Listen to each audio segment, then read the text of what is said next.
Hello, my name is Jason Thomas, and I'll be reading from Thich Nhat Hanh's The Miracle of Mindfulness.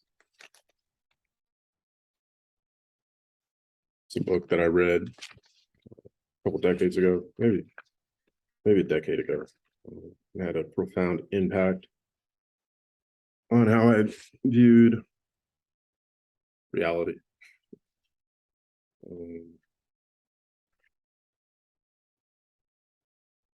So I'm going to skip over the introduction. You start with chapter 1. Miracle of Mindfulness. Chapter 1, the essential discipline.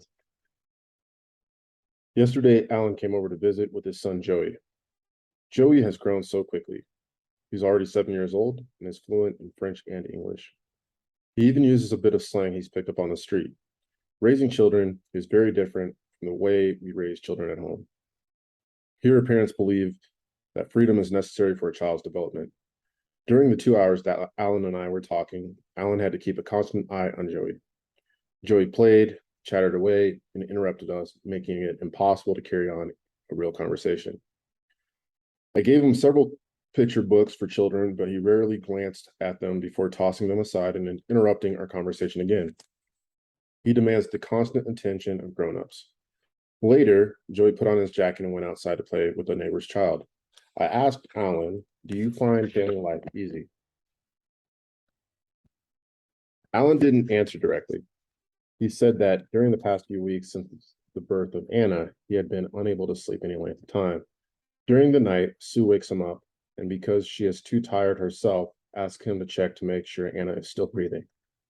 I get up and look at the baby and then come back and fall asleep again. Sometimes the ritual happens 2 or 3 times a night. Is family life easier than being a bachelor? I asked. Alan didn't answer directly, but I understood. I asked another question. A lot of people say that if you have a family, you're less lonely and have more security. Is that true? Alan nodded his head and mumbled something softly, but I understood. Then Alan said, "I've discovered a way to have a lot more time in the past. In the past, I used to look at my time as if it were divided into several parts. One part I reserved for Joey, another was for Sue, another part to help with Anna, another part for household work. The time I had left over, I considered my own. I could read, write, do research, go for walks. But now I try not to divide time into parts anymore. I consider my time with Joey and Sue as my own time. When I help Joey with his homework, I try to find a way of seeing his time as my own time. I go through his lessons with him, sharing his presence and finding ways to be interested in what we are doing, what we do during that time.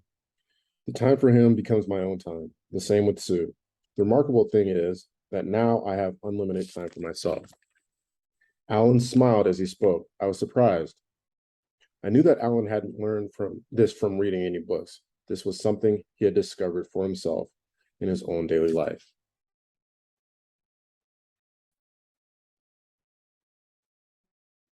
Washing dishes to wash the dishes. 30 years ago, when I was still a novice at High Pagoda, washing the dishes was hardly a pleasant task.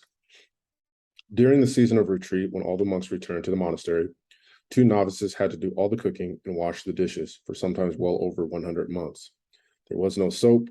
We had only ashes, rice husks, and coconut husks, and that was all. Cleaning such a high stack of bowls was a chore, especially during the winter when the water was freezing cold. Then you had to heat up a big pot of water before you could do any scrubbing. Nowadays, one stands in a kitchen equipped with liquid soap, special scrub pads, and even running hot water, which makes it all the more agreeable. It is easier to enjoy washing dishes now. Anyone can wash them in a hurry, then sit down and enjoy a cup of tea afterwards. I can see a machine for washing the clothes, although I wash my own things out by hand, but a dishwashing machine is going just a little too far. While washing dishes, one should only be washing dishes, which means that while washing the dishes, one should be completely aware of the fact that one is washing the dishes. At first glance, that might seem a little silly. Why put so much stress on a simple thing? But that's precisely the point. The fact that I am standing there and washing these bowls is a wondrous reality. I'm being completely myself, following my breath, conscious of my presence, and conscious of my thoughts and actions. There's no way I can be tossed around mindlessly like a bottle slapped here and there on the waves. The cup in your hands. In the United States, I have a close friend named Jim Forrest. When I first met, excuse me, when I first met him years ago, he was working with the Catholic Peace Fellowship. Last winter, Jim came to visit. I usually wash the dishes after we finish the evening meal before sitting down and drinking tea with everyone else. One night, Jim asked if he might do the dishes. I said, go ahead, but if you wash the dishes, you must know the way to wash them. Jim replied, come on, you think I don't know how to wash dishes? I answered, there are two ways to wash dishes. The first is to wash the dishes in order to have clean dishes, and the second is to wash the dishes in order to wash dishes. Jim was delighted and said, I choose the second way, to wash the dishes, to wash the dishes. From then on, Jim knew how to wash dishes. I transferred the responsibility to him for an entire week. If while washing dishes, we think only of the cup of tea that awaits us, thus hurrying through getting dishes out of the way as if they were a nuisance, then we are not washing the dishes to wash dishes. What's more, we are not alive during the time we are washing the dishes. In fact, we are completely incapable of realizing the miracle of life while standing at the sink. If we can't wash the dishes, the chances are we won't be able to drink our tea either.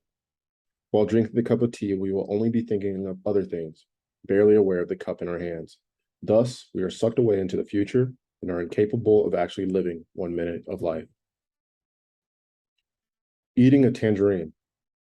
I remember a number of years ago when Jim and I were first traveling together in the United States. We sat under a tree and shared a tangerine.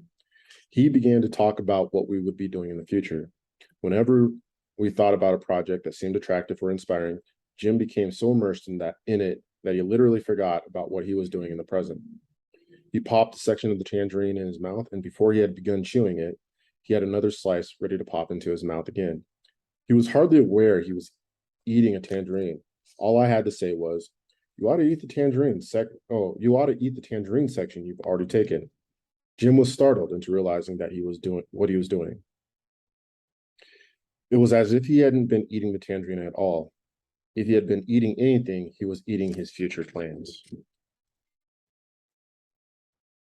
A tangerine has sections. If you can eat just one section, you can probably eat the entire tangerine. But if you can't eat a single section, you cannot eat the tangerine. Jim understood. He slowly put his hands down and focused on the presence of the slice already in his mouth. He chewed it thoughtfully before reaching down and taking another section. Later, when Jim went to prison for activities against the war, I was worried about whether he could endure 4 walls of prison and send him a very short letter. Do you remember the tangerine we shared when we were together? Your being there is like the tangerine. Eat it and be one with it. Tomorrow it will be no more. The essential discipline. More than 30 years ago, when I first entered the monastery, the monks gave me a small book called The Essential Discipline for Daily Use, written by the Buddhist monk Thich from Bao Sun Pagoda, and they told me to memorize it. It was a thin book, couldn't have been more than 40 pages, but it contained all the thoughts Thich used to awaken his mind while doing any task. When he woke up in the morning, his first thought was, just awaken. I hope that every person will attain great awareness and see in complete clarity. When he washed his hands, he used his thoughts to place himself in mindfulness. Washing my hands, I hope that every person will have pure hands to receive reality. The book is comprised entirely of such sentences. Their goal was to help the beginning practitioner take hold of his own consciousness. The Zen master Thich helped all of us young novices to practice in a relatively easy way those things which are taught in the Sutra of Mindfulness. Each time you put on your robe, washed the dishes, went to the bathroom, folded your mat, carried buckets of water, or brushed your teeth, you could use one of the thoughts from the book in order to take hold of your consciousness. The Sutra of Mindfulness says, when walking, the practitioner must be conscious that he is walking. When sitting, the practitioner must be conscious that he is sitting. When lying down, the practitioner must be conscious that he is lying down. No matter what position one's body is in, the practitioner must be conscious of that position. Practicing thus, the practitioner lives in direct and constant mindfulness of the body. The mindfulness of the positions of one's body is not enough, however. We must be conscious of the breath, each movement, every thought and feeling, everything which has any relation to ourselves. But what is the purpose of the sutra's instructions? Where are we to find the time to practice such mindfulness? If you spend all day practicing mindfulness, how will there ever be enough time to do all the work that needs to be done to change and to build an alternative society? How does Alan manage to work? Oh, how does manage to work, study Joey's lessons, take Anna's diapers to the laundromat, and practice mindfulness at the same time? And that's into chapter 1.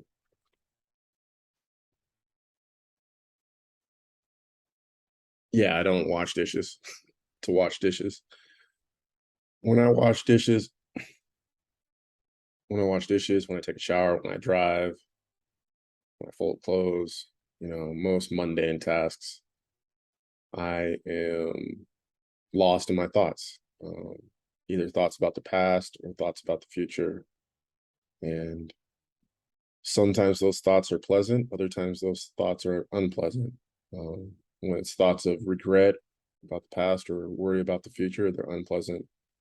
When there's thoughts, remembering a good time or anticipating and getting excited about the future, those thoughts are pleasant.